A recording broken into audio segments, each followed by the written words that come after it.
그린지방이 오디오북. 서울의 2월은 차가웠다. 길 위에 쌓인 눈이 아니라 사람들의 무관심이 얼어붙어 있었다. 나는 29부터 시작한 이력서 쓰기를 32살이 된 지금까지 이어가고 있었다. 100통. 정확히 세어본 건 아니지만 그 정도는 되었을 것이다. 자기소개서의 첫 문장을 쓸 때마다 나는 조금씩 다른 사람이 되어갔다. 어떤 날은 열정적인 사람, 어떤 날은 차분한 사람, 또 어떤 날은 창의적인 사람. 하지만 결과는 같았다. 지원해주셔서 감사합니다. 아쉽게도 면접의 문턱조차 넘지 못하는 날이 많았다. 서류 전형. 그 단어가 얼마나 차갑게 느껴지는지 합격해본 사람은 모를 것이다.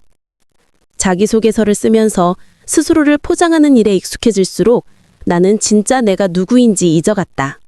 열정이 있는 것처럼 쓰다 보면 정말 그런 것 같았고, 차분한 사람인 것처럼 쓰다 보면 나는 정말 그런 사람이 되는 것 같았다.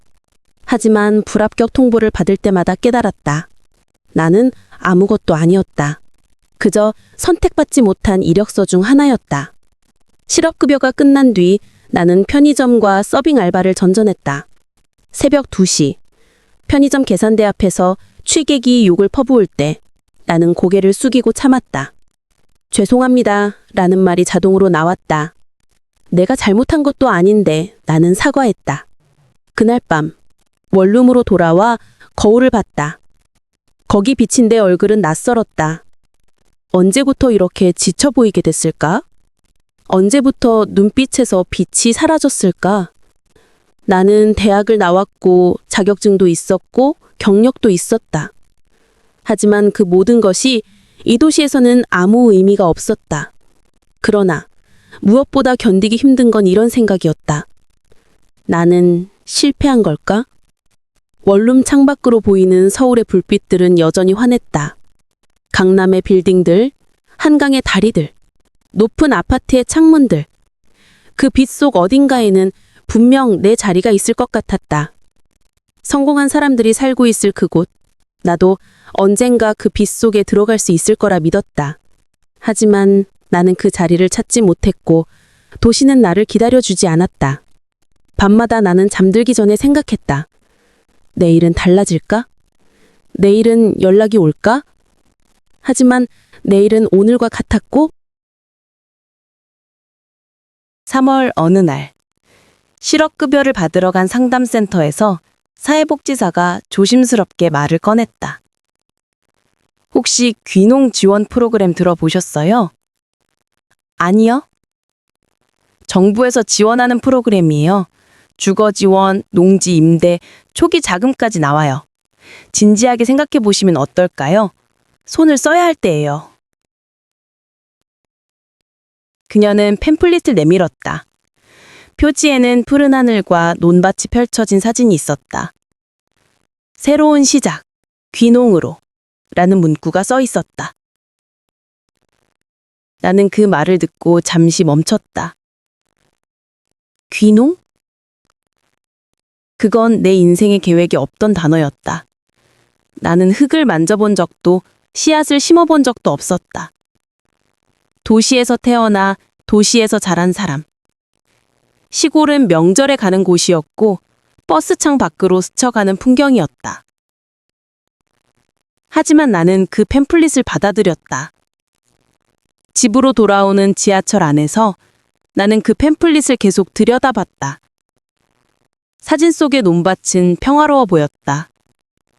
햇빛이 쏟아지는 들판, 바람에 흔들리는 벼이삭, 멀리 보이는 산. 도시는 날 버렸지만 시골은 날 받아줄지도 모른다. 땅은 거짓말을 하지 않는다고 했다. 노력하면 결실을 맺는다고 했다. 서류 전형에도 도러지는 일도 없고 면접관의 눈치를 볼 필요도 없다.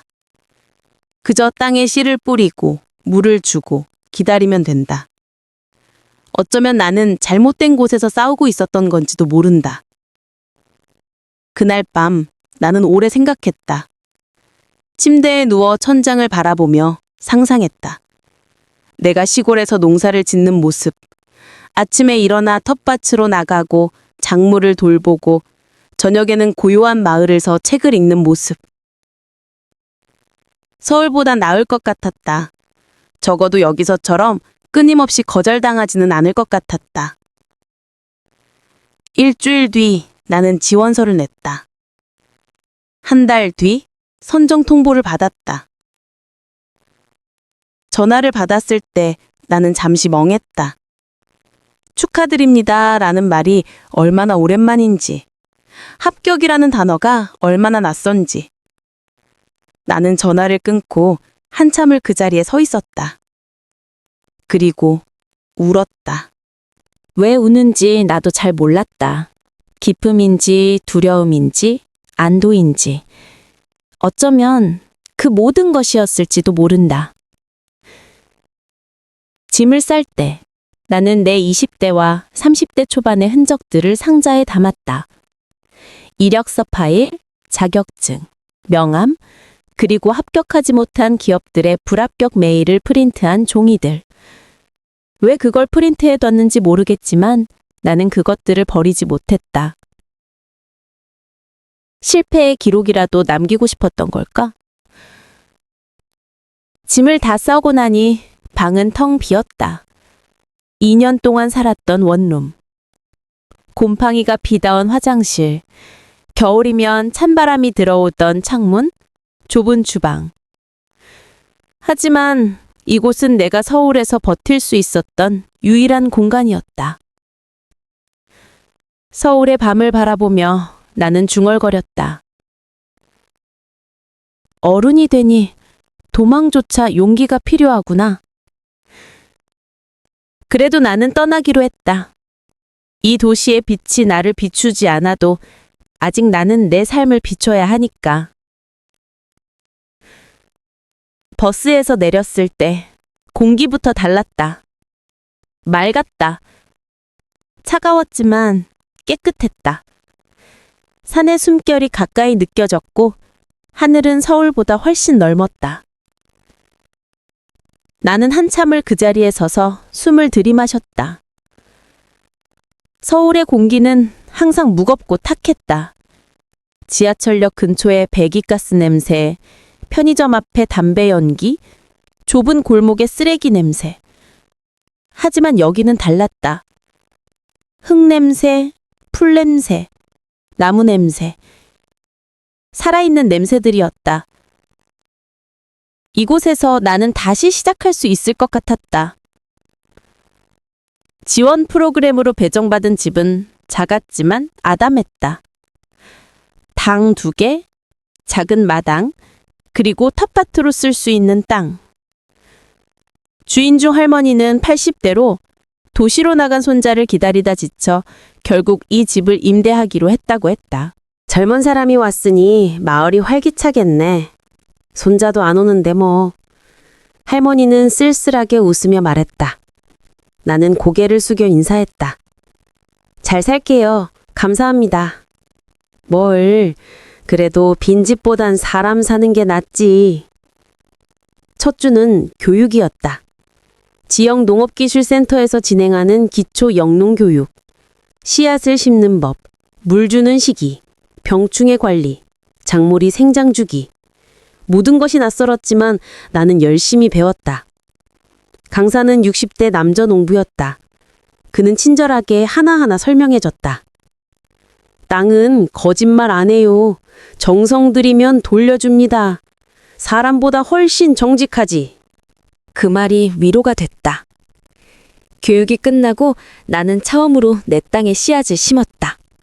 상추, 깻잎, 방울토마토. 작은 것들부터 시작하기로 했다. 땅을 처음 만졌을 때의 감각을 잊을 수 없다. 축축하고 부드럽고 살아있었다. 손가락 사이로 스며드는 흙의 느낌이 이상하기도 위안이 되었다. 나는 이 땅에 무언가를 심고 그것이 자라는 것을 지켜볼 수 있을 것이다. 서울에서는 아무것도 키운 적이 없었다. 화분조차 말라 죽였던 나였다. 하지만 여기서는 달라질 수 있을 것 같았다. 씨앗을 심고 물을 주고 흙을 덮었다. 그리고 무릎을 꿇고 그 자리를 한참 바라봤다. 작은 씨앗이 이 흙 속에서 싹을 틀 것이다. 나처럼 작고 보잘것없는 씨앗이 언젠가 자라서 열매를 맺을 것이다. 할 수 있을 것 같다. 처음으로 그런 생각이 들었다. 그날 밤 나는 피곤했지만 기분이 좋았다. 온몸이 쑤셨고 손에는 물집이 잡혔다. 하지만 나는 오랜만에 뿌듯함을 느꼈다. 내가 무언가를 해냈다는 느낌. 서울에서는 느낄 수 없었던 감각이었다. 하지만 며칠이 지나자 나는 조금씩 이상한 기운을 느끼기 시작했다. 마을 사람들의 관심은 생각보다 뜨거웠다. 아니, 뜨겁다기보다는 끈적했다. 첫날부터 이웃 아주머니가 찾아왔다. 김치 한 통을 들고. 서울에서 왔다며? 혼자 사는 거야? 네, 혼자요. 어머, 부모님은? 서울에 계세요. 남자친구는? 없어요. 아주머니의 눈빛이 묘하게 변했다. 동정과 호기심이 뒤섞인 표정. 그리고 그 안에는 무언가 더 있었다. 판단 같은 것. 젊은 사람이 혼자 시골까지 왔으니 고생이 많겠네. 서울에서 뭐 안 좋은 일이 있었어?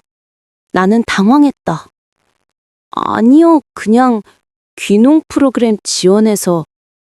에이, 솔직하게 말해. 여기 다들 아는데. 서울에서 실패한 사람들이 오는 거잖아. 그 말에 나는 할 말을 잃었다. 틀린 말은 아니었다. 하지만 그렇게 직설적으로 말하는 게 예의인지는 모르겠다. 뭐 필요한 거 있으면 언제든 말해. 근데 여기 사람들 말 많으니까 조심해야 돼. 아주머니는 그렇게 말하고 갔다. 나는 김치통을 들고 한참 서 있었다. 친절이었을까? 경고였을까? 그날 저녁 텃밭에 물을 주고 있을 때 옆집 할아버지가 담 너머로 말을 걸었다. 거기 누구야? 안녕하세요. 새로 들어온 사람이에요. 아, 서울서 온 저자구나. 혼자 사는 거야? 또 그 질문이었다. 네. 젊은 여자 혼자 사는 거 위험한데? 밤엔 무섭지 않아? 괜찮아요. 무슨 일 있으면 말해. 내가 옆집이니까. 할아버지는 그렇게 말하고 집으로 들어갔다. 나는 물을 주다 말고 멈췄다. 왜 모두가 혼자 사는 게 위험하다고 말할까? 왜 모두가 무섭지 않냐고 물을까? 그날 밤 나는 창문을 잠그고 커튼을 쳤다. 일주일 뒤 나는 마을 부녀회장을 만났다. 50대 중반쯤 되어 보이는 여자였는데 마을의 모든 일을 관리하는 사람처럼 보였다. 그녀는 나를 위아래로 훑어보더니 말했다. 서울 처자가 여기 와서 농사 짓겠다고? 힘들 텐데. 열심히 배우고 있어요. 혼자 사는 거 위험해. 여기 남자들 술 먹으면 거칠어. 조심해야 해. 네, 조심할게요. 그리고 밤에 남자들이지 마. 소문나면 안 좋아. 나는 당황했다. 남자 드릴 일 없는데요. 지금은 그래도 나중에 외로우면 그럴 수도 있잖아. 미리 말해두는 거야. 여기는 서울 아니여. 다들 보고 있어. 부녀회장은 그렇게 말하고 갔다. 나는 그 자리에 서서 한참을 생각했다. 그 말은 충고처럼 들렸지만 어딘가 경고처럼 느껴졌다. 다들 보고 있어. 그 말이 계속 머릿속에 맴돌았다. 농산일은 생각보다 고됐다. 허리를 숙이고 풀을 뽑고 물을 주고 지지대를 세우고 매일 몸이 쑤셨다. 아침에 일어날 때마다 온몸이 비명을 질렀다. 하지만 나는 견뎠다. 작물이 자라는 모습을 보면 뿌듯함이 밀려왔다. 상추가 싹을 틔우고 깻잎이 잎을 펼치고 방울토마토가 꽃을 피웠다. 작은 변화들이었지만 나에겐 큰 의미였다. 내가 심은 것이 자라고 있었다. 내 손으로 무언가를 만들어가고 있었다. 하지만 문제는 사람들이었다. 트럭을 몰고 다니는 남자가 있었다. 마을에서 농기계를 빌려주는 일을 하는 사람이었다. 나이는 40대 후반쯤. 얼굴은 햇볕에 그을려 있었고 목소리는 컸다. 어느 날 그가 말을 걸어왔다. 새로 온 사람이지? 농기구 필요하면 언제든 연락해. 내가 직접 가져다 줄게. 감사합니다. 필요하면 연락드릴게요. 근데 혼자 사는 거 힘들지 않아? 여자 혼자 여기서 뭐 하려고? 그의 눈빛이 불편했다. 내 몸을 훑어보는 시선이었다. 괜찮아요. 에이, 뭐가 괜찮아? 농사가 쉬운 줄 알아? 여자 혼자 못해. 내가 자주 들을 테니까 편하게 말해. 나는 고개를 숙이고 자리를 피했다. 하지만 그는 자주 나타났다. 일주일에 3번, 4번. 지나가다 봤는데 일하고 있길래 혹시 뭐 필요한 거 없나 했어. 여자 혼자 이런 거 힘들잖아. 내가 좀 도와줄까? 그의 도움은 필요하지 않았다. 하지만 거절하면 마을에서 이상한 사람 취급을 받을 것 같았다. 나는 내매하게 웃으며 자리를 피하는 것으로 대답을 대신했다. 어느 날 그는 내 집 마당까지 들어왔다. 문 잠가놨네? 왜 이렇게 경계해? 아니에요. 그냥 습관이에요. 서울 사람들은 다 이래? 여기는 안전한데? 그는 웃었다. 하지만 그 웃음은 농담이 아니었다. 나는 점점 그를 피하기 시작했다. 그가 오는 소리가 들리면 집 안으로 들어갔다. 텃밭에 있을 때 그의 트럭 소리가 들리면 빨리 일을 마치고 도망쳤다. 하지만 그는 알아챘다. 왜 날 피해? 내가 뭐 잘못했어? 아니에요. 그럼 왜 말도 안 걸고 도망가? 나는 대답할 수 없었다. 그러던 어느 날 작업을 하다 무거운 비료 자루를 옮기고 있을 때였다. 이거 무거워 보이는데 어깨 좀 빌려봐. 그가 갑자기 내 어깨에 손을 올렸다. 나는 깜짝 놀라 몸을 뺐다. 괜찮아요. 혼자 할 수 있어요. 뭐 그렇게 예민해? 도와주는 건데. 정말 괜찮아요. 서울 여자들은 다 이렇게 차가워? 그는 비웃듯 웃으며 떠났다. 나는 그 자리에 서서 한참을 떨었다. 어깨에 남은 그의 손의 감촉이 역겨웠다. 나는 집으로 들어가 샤워를 했다. 뜨거운 물로 그 부분을 계속 문질렀다. 마을 총무도 있었다. 30대 후반의 남자로 처음에는 친절했다. 농사 관련 정보를 알려주고 지원금 신청을 도와줬다.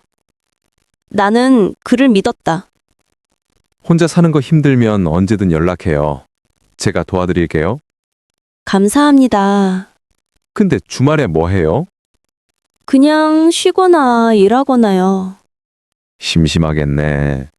우리 저녁 한번 먹을까? 마을 식당 괜찮아요. 괜찮아요. 집에서 먹을게요. 에이, 그러지 말고. 혼자 먹으면 심심하잖아요. 정말 괜찮아요. 그는 내 거절을 이해하지 못하는 것 같았다. 왜 그렇게 선구하여? 나쁜 사람 아닌데? 그냥 친하게 지내자는 건데? 나는 대답하지 않았다. 그 뒤로 그는 자주 연락했다. 카카오톡, 문자, 전화. 나는 대답하지 않았다. 하지만 그는 멈추지 않았다. 왜 연락 안 받아요? 바빴어요. 한 번만 밥 먹어요. 한 번만. 죄송해요. 뭐가 죄송해요. 나한테 관심 없어요? 나는 할 말을 잃었다. 마을 사람들은 서로를 잘 알았다. 누가 어디 갔고, 누가 무엇을 샀고, 누구네 집에 누가 다녀갔는지. 그리고 그들은 나에 대해서도 모든 것을 알고 싶어 했다. 어느 날 우체국에 갔을 때였다. 직원 아주머니가 말했다. 어젯밤에 불 늦게까지 켜져 있던데 누가 왔어? 나는 당황했다. 아니요, 혼자 있었어요. 그럼 왜 이렇게 늦게까지 불이? 보통 12시면 다들 자는데? 책 읽고 있었어요. 책? 무슨 책? 그냥 소설이요. 아주머니는 의심스러운 눈으로 나를 쳐다봤다. 요즘 젊은 사람들 잠도 안 자나 건강 챙겨야 하는데 나는 소포를 받고 나왔다. 밖에서 숨을 쉬었다. 내가 몇 시에 불을 끄는지까지 감시당하고 있었다. 며칠 뒤 동네 카페에서 커피를 마시고 있을 때 옆 테이블에도 수근거리는 소리가 들렸다. 그 서울서우네. 밤마다 남다 들어온대. 진짜? 누가 봤어? 부녀회장 온니어 그러던데 불이 늦게까지 켜져 있고 찻소리도 들린다고. 에휴, 겉으로는 얌전한 척하더니. 나는 얼어붙었다. 그건 거짓말이었다. 나는 누구도 집에 들인 적이 없었다. 차도 없었다. 하지만 소문은 이미 퍼지고 있었다. 나는 커피를 남기고 나왔다. 손이 떨렸다. 집으로 돌아오는 길 사람들의 시선이 느껴졌다. 다들 나를 쳐다봤다. 수군거렸다. 나는 빨리 걸었다. 그날 밤 나는 집에 혼자 앉아 있었다. 창밖은 어두웠다. 불을 켜고 싶지 않았다. 불을 켜면 또 누가 볼 것이다. 또 누가 이상한 소문을 만들 것이다. 나는 어둠 속에 앉아 생각했다. 서울에서는 아무도 나를 몰랐다. 외로웠지만 자유로웠다. 몇 시에 불을 끄든 누구를 만나든 아무도 신경 쓰지 않았다. 하지만 여기서는 달랐다. 모두가 나를 알고 싶어 했다. 모두가 나를 지켜보고 있었다. 그리고 그들은 내가 무엇을 하든 이상하게 해석했다. 나는 무릎을 껴안고 앉아 있었다. 얼마나 지났을까? 문을 두드리는 소리가 들렸다. 나는 숨을 죽였다. 거기에 있어요? 불 꺼져 있길래 혹시 무슨 일 있나 해서. 부녀회장의 목소리였다. 나는 대답하지 않았다. 있는 거 알아요. 아까 들어가는 거 봤어요. 왜 대답 안 해요? 나는 여전히 대답하지 않았다. 한참 뒤 발소리가 멀어졌다. 나는 그제야 숨을 쉬었다. 5월이 되자 날씨가 따뜻해졌다. 작물들이 자라고 텃밭은 초록으로 물들었다. 나는 매일 아침 일찍 일어나 물을 줬다. 작물을 돌보는 시간만이 유일하게 평화로웠다. 하지만 사람들은 점점 더 선을 넘기 시작했다. 트럭 남자는 이제 대놓고 내 집 앞에 차를 세웠다. 지나가다가 들렀어. 뭐 필요한 거 없어? 없어요. 아이, 그러지 말고 내가 좀 도와줄게. 혼자 하면 힘들잖아. 정말 괜찮아요. 그는 마당으로 들어왔다. 텃밭 잘 가꿨네. 근데 이건 잘못 심었어. 이렇게 하면 안 돼. 그는 내 작물을 만지기 시작했다. 만지지 마세요. 뭐 도와주는 건데 왜 그래? 필요 없어요. 나가주세요. 그의 얼굴이 굳었다. 야, 너 진짜 예의 없네? 친절하게 대해주는데 이게 뭐야? 나가주세요. 좋아, 나가. 근데 나중에 후회할 거야. 여기서 나 없으면 못 살아? 그는 트럭에 올라타고 떠났다. 나는 그 자리에 주저앉았다. 손이 떨렸다. 며칠 뒤 마을 회식이 있었다. 부녀회장이 강하게 권했다. 안 오면 더 이상하게 봐. 와. 나는 가고 싶지 않았지만 거절할 수 없었다. 식당 안은 시끄러웠다. 술잔이 돌았고 사람들은 웃었다. 마을 총무가 내 옆에 앉았다. 왜 나만 피해요? 내가 뭐 잘못했어요? 아니에요. 그럼 왜 연락도 안 받고 무시하는 거예요? 바빴어요. 바빠서 카톡도 못 봐요? 거짓말하지 말아요. 그는 술잔을 내 앞에 놓았다. 한 잔만 받아요. 마을 사람들 다 보는데. 저한테 이러면 안 되잖아요. 나는 거절했다. 죄송해요. 술 못 마셔요. 에이, 한 잔도 못 마셔요? 그렇게 성긋지 마요. 그의 얼굴이 붉어졌다. 트럭 남자가 끼어들었다. 서울 여자들은 원래 차가워. 자기들이 뭐 대단한 줄 알아? 여기선 안 통해. 사람들이 웃었다. 나는 견딜 수 없었다. 먼저 갈게요. 자리에서 일어났다. 야, 어디가? 아직 안 끝났어. 죄송해요. 나는 뒤돌아보지 않고 나왔다. 밖은 어두웠다. 나는 빨리 집으로 향했다. 뒤에서 발소리가 들렸다. 야, 기다려! 마을 총무였다. 왜 그렇게 가요? 내가 무서워요? 아니에요. 그냥 피곤해서요. 피곤하면 제가 바래다 드릴게요. 괜찮아요. 그는 내 팔을 잡았다. 왜 이래요? 잠깐만요. 나는 팔을 뿌리쳤다. 놔주세요. 에이, 왜 그래요? 그냥 얘기 좀 하자는 건데. 싫어요. 놔주세요. 그의 소나기가 더 세졌다. 왜 자꾸 날 밀어내요? 내가 뭐가 싫은데? 나는 소리쳤다. 놔주세요! 그제야 그는 손을 놨다. 미쳤어? 왜 소리 질러요? 나는 뛰기 시작했다.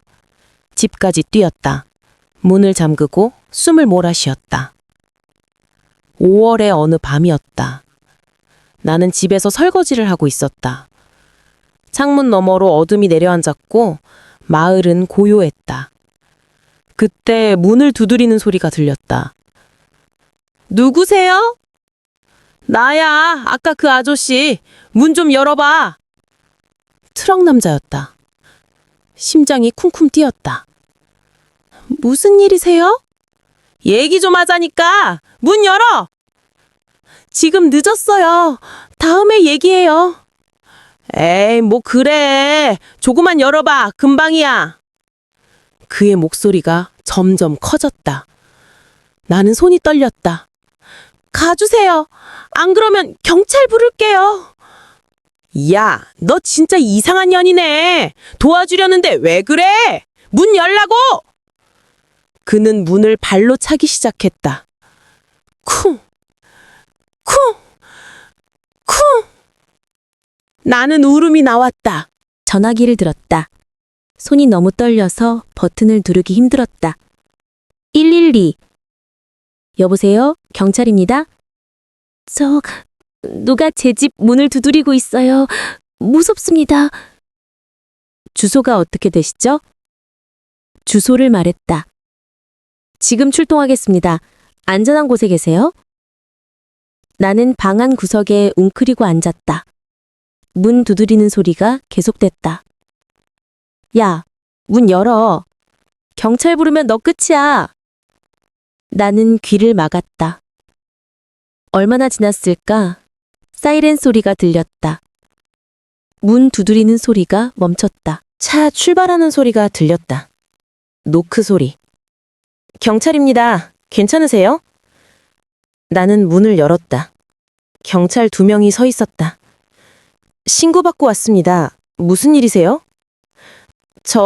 누가 문을 두드리고 갔어요. 지금은 안 보이는데요. 어떤 사람이었죠? 마을 사람이에요. 트럭 문은... 아, 그 사람? 혹시 무슨 원한 관계 있으세요? 아니요. 그냥 자꾸 찾아와요. 경찰은 고개를 끄덕였다. 일단 주변 둘러보고 갈게요. 조심하세요. 신고 접수는 되나요? 접수는 했습니다. 근데 실제 피해가 없으면 처리가 어려워요. 문 잠그고 조심하세요. 경찰은 떠났다. 나는 혼자 남았다. 그날 밤 나는 잠을 이루지 못했다. 다음 날 마을에 소문이 돌았다. 서울서 온 그 애가 호들갑던데 남자가 좀 놀러 갔다고 경찰까지 불렀대? 예민한가 봐. 도시 애들이 원래 그래. 밤에 혼자 있었으면 무섭지 않나? 남자가 걱정돼서 갔을 수도 있지. 나는 가게에 갔다. 사람들이 수군거렸다. 저 애 문제 많다던데? 맞아. 남자들한테 이상한 짓 한대.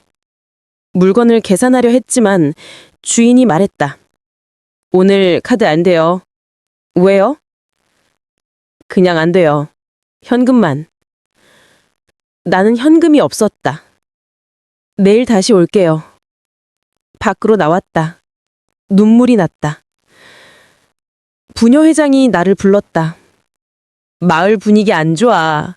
너 때문에 사람들이 불편해하는 거 알아? 제가요? 남자들이 친절하게 대하는 건데 넌 선 긋고 경찰까지 부르고 여기서 살려면 적응을 해야지. 하지만 저는 변명하지 마. 서울에서 온 주제에 여기 사람들 무시하는 거야? 네가 잘난 줄 알아? 나는 할 말을 잃었다. 앞으로 조심해. 마을 사람들이 너 싫어하면 여기 못 살아. 부녀 회장은 돌아섰다. 나는 그 자리에 서서 한참을 울었다. 그 사건 이후 마을 사람들의 태도가 완전히 달라졌다. 인사를 해도 대답이 없었다. 가게에 가면 물건을 팔지 않았다. 오늘 재고 없어요. 카드기 고장났어요. 지금 문 닫아요. 농협에서 연락이 왔다. 지원금 신청이 보류됐습니다. 왜요? 마을 의견이 좋지 않아서요. 지역사회 적응도를 평가하는데 점수가 낮게 나왔습니다. 무슨 말씀이세요? 마을 회의에서 부적격 의견이 나왔습니다. 다시 검토하겠습니다. 전화가 끊겼다.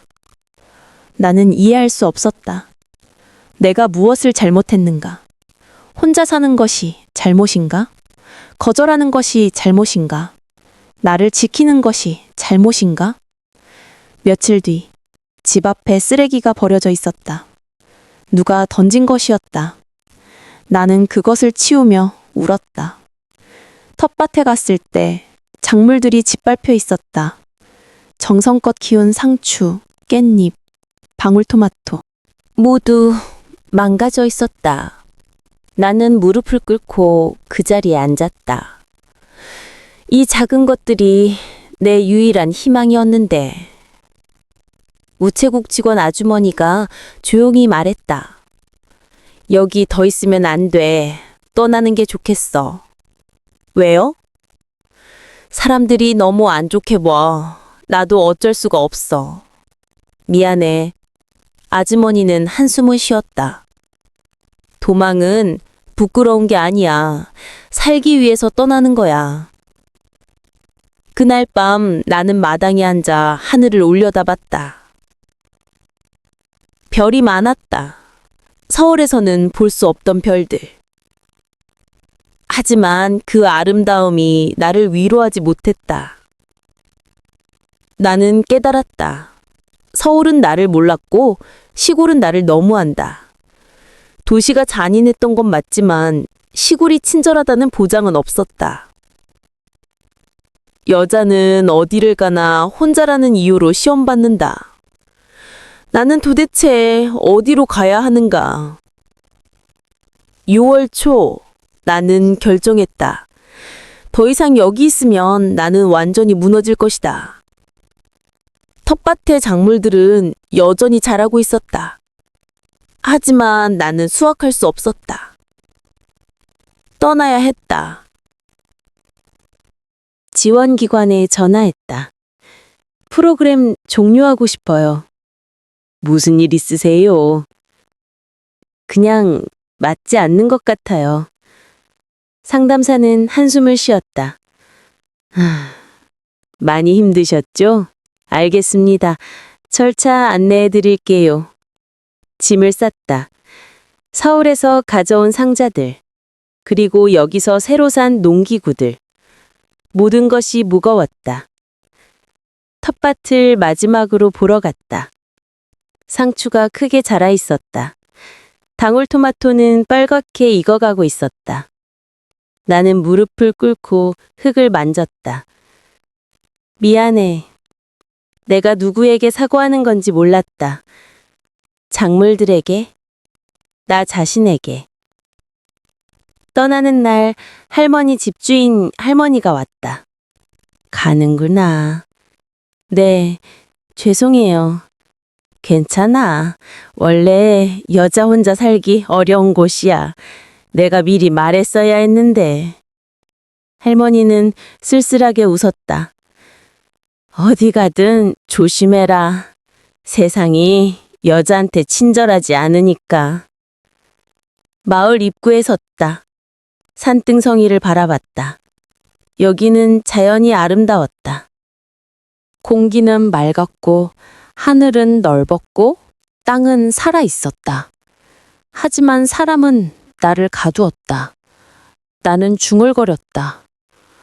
공동체라는 말이 이렇게 숨막히는 것이었구나. 관심은 친절이 아니라 감시였다. 버스가 왔다. 나는 올라탔다. 고속버스 안.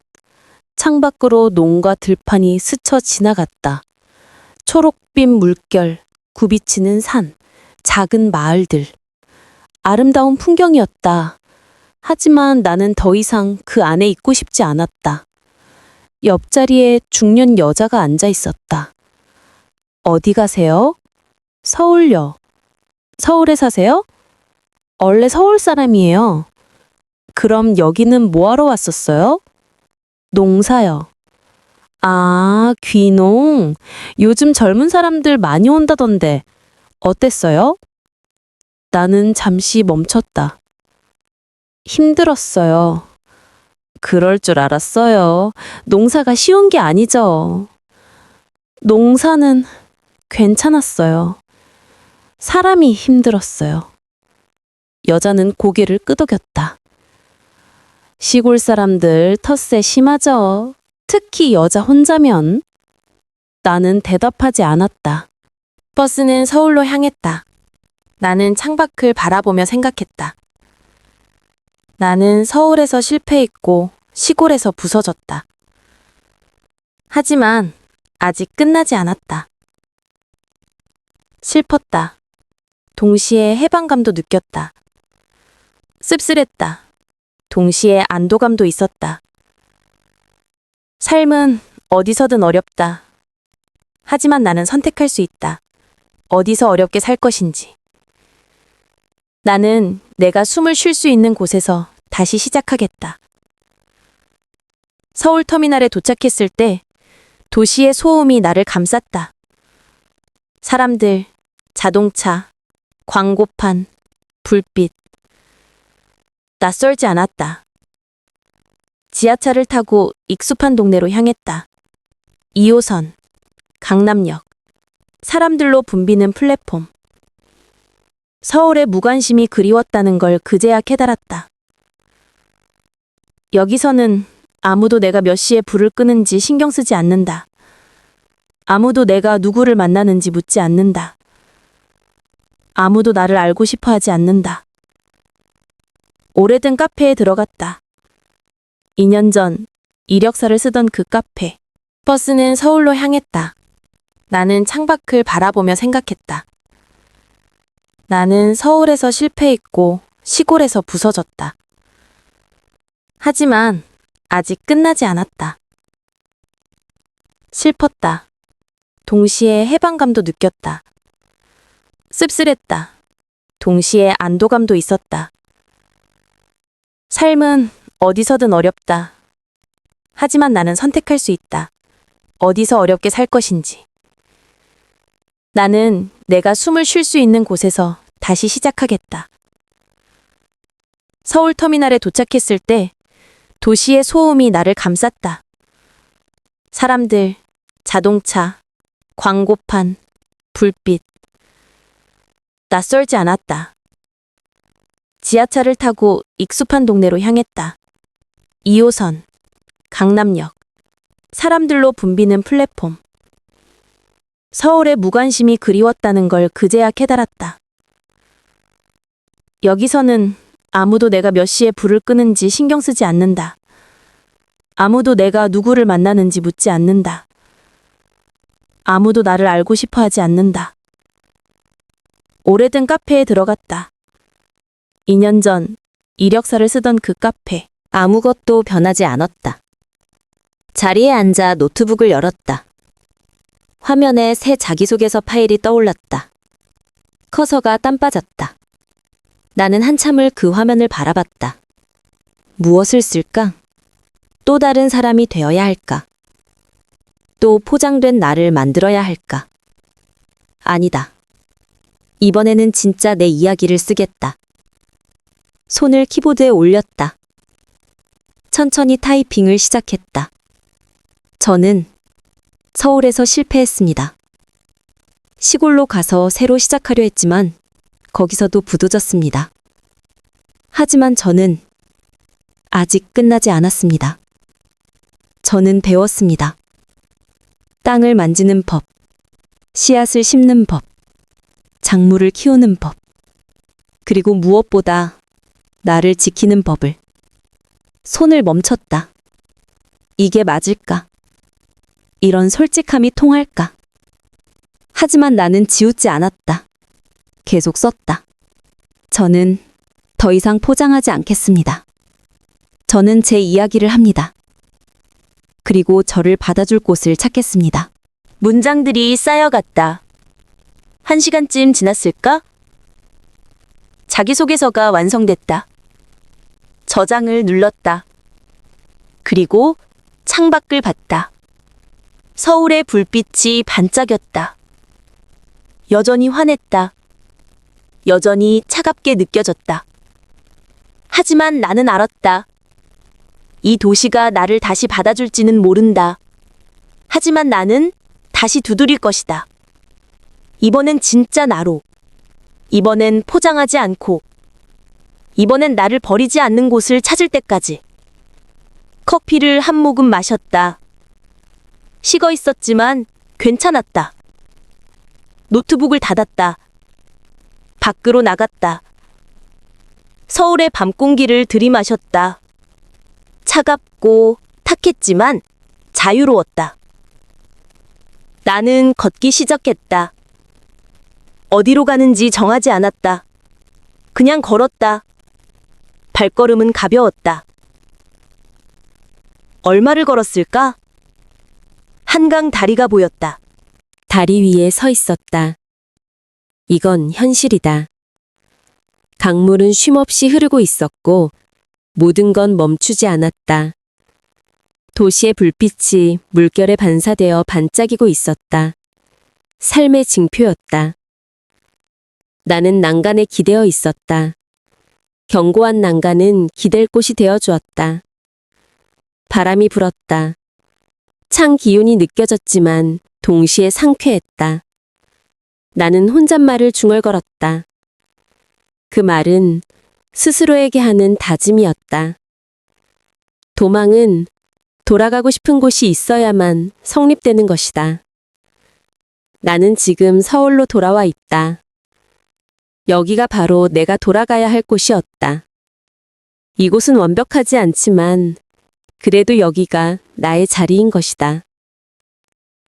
한참을 그 자리에 머물렀다. 시간을 멈춘 듯 했다. 그리고 다시 걷기 시작했다. 주저함 없이 집을 향했다.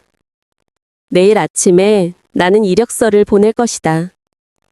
새로운 시작을 준비한다. 또다시 떨어질 수도 있다. 또다시 실패를 경험할 수도 있다. 하지만 이제는 괜찮다는 걸 알고 있다. 실패는 끝이 아니다. 부서진 모든 것은 다시 세워질 수 있는 것이다. 그리고 무엇보다 나는 아직 끝나지 않았다. 이 사실이 가장 중요하다. 3개월 뒤, 나는 작은 회사에 취직되어 있었다. 새로운 출발점이었다. 급여는 높지 않았다. 일은 결코 쉽지 않았다. 하지만 나는 매일 출근하고 있다. 이것이 나의 일상이다. 점심시간에는 옥상에 올라가 도시락을 먹는 것이 나의 낙이다. 나는 서울의 하늘을 올려다본다. 그 하늘은 무심하게 구름을 흘려보는다. 그 하늘은 시골에서 보던 것처럼 넓지는 않았다. 하지만 이것이 나의 하늘이다.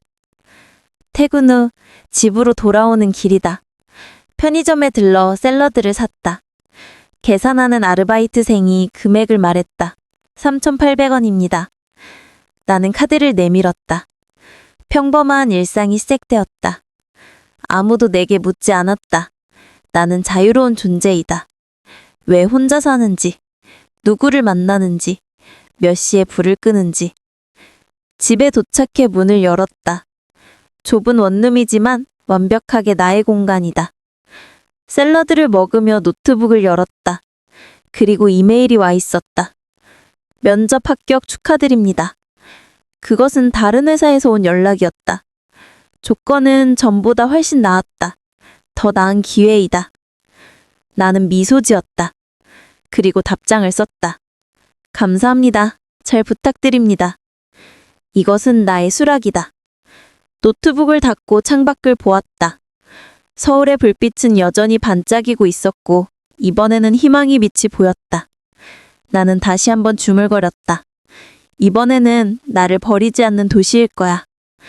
그리고 도시가 나를 버리지 않는 것이 아니라 내가 나를 버리지 않는 것이 가장 중요하다는 것을 깨달았다.